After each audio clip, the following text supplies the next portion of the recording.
Most saltwater tank hobbyists describe their tank as relaxing or therapeutic. It's something to help them escape from it all. So what if you were paid to put your life on the line by taking race cars right to the edge? Steph Wilson is right there. He goes to the high side. They go side by side. After that, you're hopping in a race car with amateur drivers who have much less experience than you do, and you're training them to push the car to the limit. If that was your life, wouldn't you want your reef tank to be as low-key as possible? Or Stefan Wilson? That's a hell no. The man lives on the edge, and so should his reef tank. Sure, why not? What's the worst that can happen? Some coral gets decimated by a fish? No big deal for him.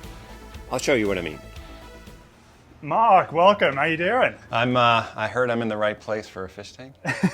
You came to the right place. Let's go downstairs. Let's see it. Basement. Yeah, welcome, Mark. Check out the tank. Yeah.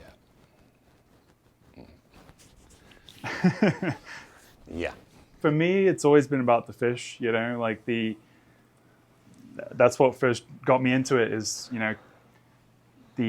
all the beauty that's in the fish. And from there, obviously you want to make it as real as possible. So you add the corals, and I've kind of got a unique method where I've gone very unreef safe fish and then just kind of figured out which corals are fish safe rather than which fish are reef safe. By trial and error. Exactly. That's one way to do it. In a big tank with lots of branch rock that doesn't make it easy to remove fish. Once they're in there, they're pretty much in there. So you got to figure out what corals can coexist in that scenario.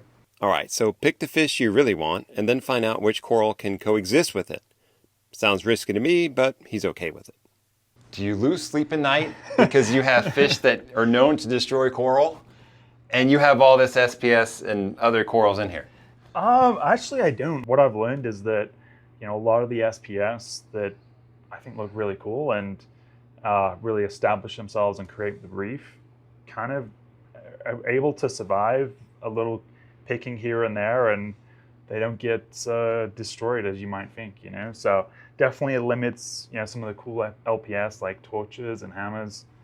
Won't be able to ever keep them. I'm quite happy with it. If they destroy all the corals, then so be it. I'm happy with the fish. That's what got me into the hobby is, when you're thinking about starting a fish tank, you're thinking about fish usually. It's a gateway drug. Yeah, exactly. And then for me, the nice part about the corals is just making it look more realistic and giving a lot more shelter and cover for a lot of the fish. It makes them feel safer, I think, when you've got corals branching in and giving them places to hide. So that's the motivation behind the coral. So one torch, some sea anemones. There's no fluffy Lobo, no fluffy Elegance, no clams, no acans, all that fluffy LPS out the window. Absolutely. Yeah. Have you even tried? Yeah. So clams is probably the hardest one for me to give up because clams look awesome. Yeah. I mean, they look really, really cool. But that was a pretty expensive dinner for the fish. So They just destroyed it? Oh yeah, the butterflies in no time at all just destroyed the clam. So once you get a clam damaged as well, I mean it's over. So fortunately, the anemones, I really wanted to have anemones just for the clownfish really. So they've been able to survive.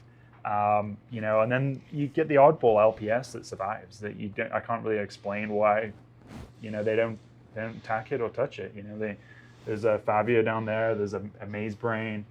That one torch coral I've had for 14 years. 14 years. Yeah. I've had it in a BioCube 29 when I first got in the hobby, and it's still with me. And I honestly don't know why. The angels, the butterflies, they don't attack it. You never see him even try to nip at it? Just yeah. So there's one particular butterfly. It's the double saddle, and he's known to.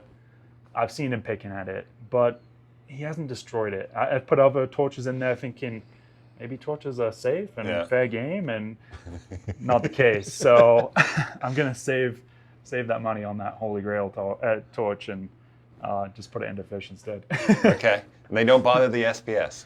I'm sure they nip at it, but the polyp extension is probably not what I would have if some of those fish weren't in here, but it hasn't stopped them from showing great color and sure. and growing, albeit slowly. And at night, those polyps come out and they're getting all the food they want at night. So, yeah, I'm okay with a little less polyp extension and having some cool fish. Sounds like the ocean. You go in the ocean, you don't see polyp extension until your night dive. Exactly. Yeah. So have you found there's like a 1-to-1 correlation where the emperor likes this and this fish likes that, or they just tend to mow over whatever? I honestly don't see any of the angels pick at the SPS. Maybe the tiger angel I've seen, dabble here and there, but it's totally random. The butterflies are the ones that they are definitely reef safe with caution. Okay. Probably not reef safe, I should probably say, but it works. Yeah, but it works. It works for me. It's not for everyone because it's like some people really want the acans. Yeah. No. Really want the lobos. Yep. And the donut corals, and but that's you just have to accept that if you want to go this kind of route, then that's off the table. Yeah, like sure you can't keep a clam, I get it, but you're like, it's worth it for that. Yeah, or exactly. That. Yeah. But at least for you, it's not like because you had this one fish. It's like because I have a dozen fish that would destroy it. If you're gonna lean into it, you might as well just go all in. I leaned into it because having a regal, having an emperor. I mean, they're just centerpiece fishes, or fish, I should say, and like you said, if you're going to lean into it that way, you might as well just go all in. So, that way, a lot of the butterflies, I just love the pearl scale, the Matenzi, there's copper band, Declivus, and just some really cool looking butterflies, and you just have to accept that. Yeah, acans are off the menu, off the table. Well, you keep the SPS, you got a sea anemone. I mean, you have the torch. It's not like it's an insert tank or a typical aggressive fish tank. Exactly. Where you can't have any corals. I think if all the corals were decimated, then it would probably cause me to weed out which fish is doing that and cause me some grief. But like I said, there's a lot of SPS that are growing really well, and I'm happy with. And this having that diversity in the fish is really exciting. I mean, I've been in the hobby for 15 years, and you kind of have this sort of dream fish that you want to keep, and I'm really stoked. Having this amount of water volume gives you that ability to go through and collect some of those dream fish. Like the emperor is, I got him when he was super small, less than an inch, from a local store here, and seeing him grow and transition has been really cool, exciting. I had him in a 200 gallon, and it kind of spurred me to speed up the process of building this tank because he was very quickly outgrowing that tank. Yeah. Well, he looks comfortable in here. Yeah. He was the king of the tank, or I should say the emperor. But then a local friend that had a fish tank as well. He had a big queen angel. You'll see her in a second, but she makes her presence known. Yeah, I added her. I wasn't quite sure how big she was when my friend had her and wanted to give her to me, and she's an absolute beast, and it's very rare you see some of these fish get to that mature size. So kudos to him to even grow her to that size, and added her, and she quickly bumped the emperor aside, and as the queen always does. Exactly. Yeah, she definitely put him in his place, and he was not terribly keen on that. People ask me, so I got to ask you: favorite fish, favorite coral? Man, it's really difficult to pinpoint a specific fish, because there's fish that I think are really cool, like the multi-bar angels, the Moorish idol, which is so hard to keep. So it's there's a lot of pride in being able to successfully keep them alive, and I don't really know what the secret is. Spoiler alert on that one. And then there's fish that you just have grown sentimental to because you've had for so long, even standard clownfish, you've had them for so long that they're your pet now. So you get attached to them. But just from looks, I think probably the multi-bar angel. There's the Declivus butterfly, Matratus butterfly as well, and then some of the angels like the tiger angel and conspic. I mean, like I said, it's super cool to be able to mix all those fish together, and it's kind of like a for me, it's like these are holy grail fish that I'm just stoked to be able to keep. Yeah.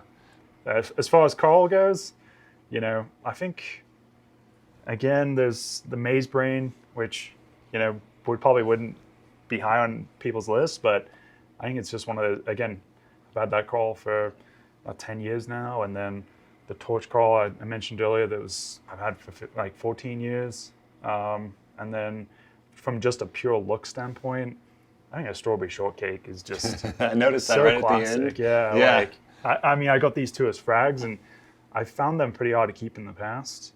So far, they're doing quite well, and like to see them mature and really grow into full structures and full colonies, like those calls are going to be so cool. Yeah. So I'm kind of excited. Like a lot of it, you just have to be patient and see how things mature and develop. And you've got it in a great place to frag. When it's time to cut a Yeah. frag, you pop, you're right there. You Yeah. get what you want. Easy access to it Yeah, right there. 100%. Yeah. But I'm sure you walk around and like I've forgotten something that will stick out. I'd be like, that's really cool.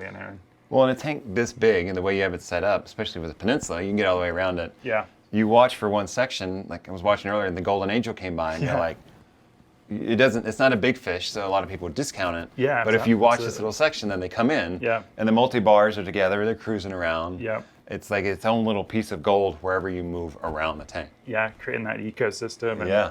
like it's a pretty difficult process. I think probably the hardest part about keeping fish is the personalities of the fish. Like you add a new fish and they should be totally compatible.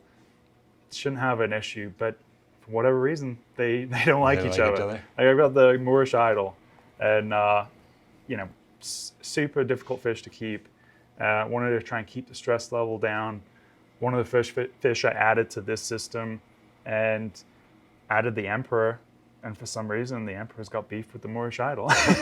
You'll see, like every now and again, the Emperor Angel just chases right after him. So it's super weird. I didn't realize that they weren't two fish that were compatible, but fortunately there's enough branches where he's able to escape and not get destroyed by the Emperor. But it's you'll probably catch it on camera here in a second. Just shove them around a little bit. Yeah. And when you add a new fish, and it's just I've got a lot of chromies in there too, and they get pretty territorial. I won't be in a rush to add any more chromies. I think. Okay. Enough with that. Yeah. You know how it is. Chromies, the numbers will dwindle eventually. So it's just one of those things where they're pretty aggressive outwardly, but to themselves, to their own kind, and then I feel like that affects the mood of the whole tank sometimes. Yeah.